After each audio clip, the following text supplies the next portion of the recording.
The return of serve is a really critical moment in pickleball, and this is true whether you're playing singles or doubles. If you hit the return well, good things tend to happen, and if you hit it poorly, it can go south pretty quick. Let's take a look at some of the technical fundamentals related to returning serve. When returning serve, it's important that we use the right kind of grip to give us what we want for the return. Consider that when you're returning serve, you're returning from a pretty long distance away, and we typically want to send the ball back toward the baseline of our opponents. We want to send that ball fairly far. So there's two grips that you might use that are going to make for effective returns. The first is what we call an Eastern forehand grip. So an Eastern forehand grip is where my hand is just slightly behind the handle of the paddle. And this is a useful grip because it's in a strong hitting position. And so I'm going to be able to hit this ball with some power and still have the stability I need.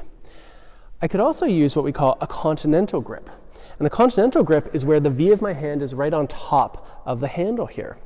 Now, while this isn't as strong a hitting position, you'll notice that it does open the paddle face slightly. And so that's going to make it easier for me to send that ball with an arc. Let's take a look. So here's the Eastern forehand grip.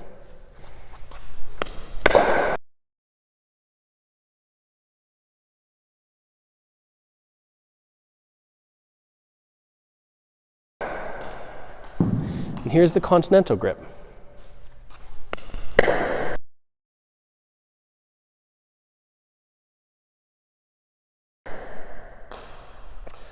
Both grips are fairly useful at getting the ball deep in the court, one through a bit more speed and one through a little bit more height. But what about the backhand? If I use an Eastern forehand grip when I'm hitting a forehand, that's okay. But if I use this grip when I'm hitting a backhand, my hand is now in a really weak hitting position. It's going to provide me without very much stability when hitting this ball. So there's a couple things that I could do. I could use that continental grip on the backhand as well. It's a slightly stronger hitting position, and I'll still get the open paddle face to be able to send that ball with some height.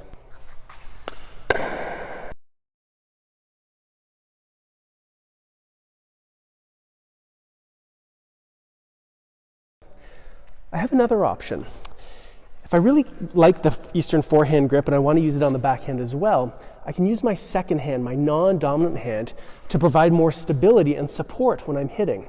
So even though the forehand is in a relatively weak position, the dominant hand is in a relatively weak position, using a forehand grip on the backhand side, by using the non-dominant hand, you provide more stability when hitting that return of serve.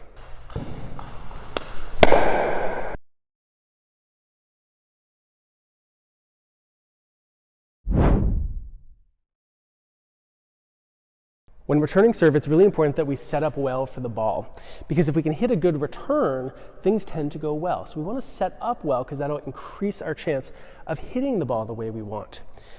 Typically, when returning serve, it's helpful to set up in a sideways position, where your body is sideways to the net. There's a couple of reasons for this. When I'm in a sideways position, it becomes much easier to turn through the shot, to rotate through. And that rotation is going to allow me a little bit of extra power.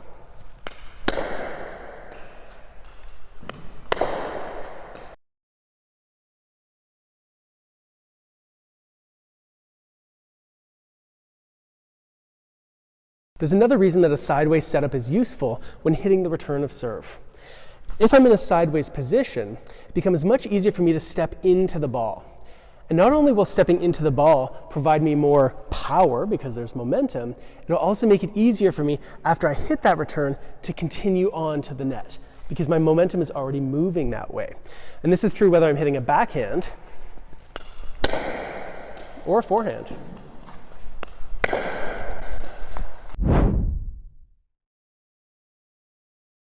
When returning serve, it's important that we stand well behind the baseline. The further back we are from our opponents, the farther the ball has to travel before it gets to us. And the farther it travels, the more time that we're going to have to set up for it. Now, when I'm back here preparing for the ball, I still need to expect that I'm going to have to move and chase the ball wherever it might go, especially if it happens to be a shorter serve. But if I'm returning serve and I'm starting on the baseline here, when that ball comes, if it's a deep or fast return, there's a good chance I'm going to struggle to have enough time to get it back the way I want. So when I'm returning serve, it's going to be important that unless I have a good reason to expect a short serve, I should be a couple steps behind the baseline, which will give me the time I need to set up really well and hit a great return.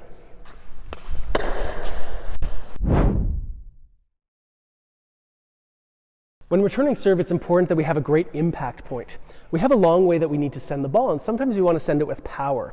And if I make contact beside my body or behind my body, it's going to be hard to have that power and have that control.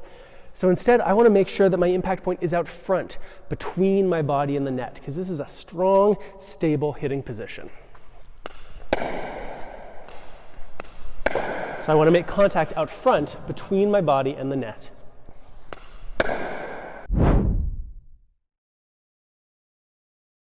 When we're playing returns of serve, it's important that we have the right kind of sensation to hit the return the way we want. And generally speaking, when we hit returns, we're trying to hit the ball a pretty long distance back toward our opponent's baseline. So it's important that the feeling we have here is a feeling of really hitting the ball.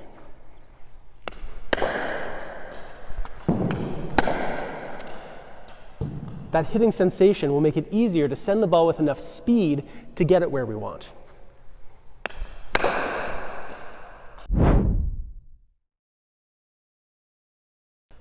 When returning serve in doubles, it's really important that after we hit that return of serve, we recover to the non-volley line, that we move forward toward the net.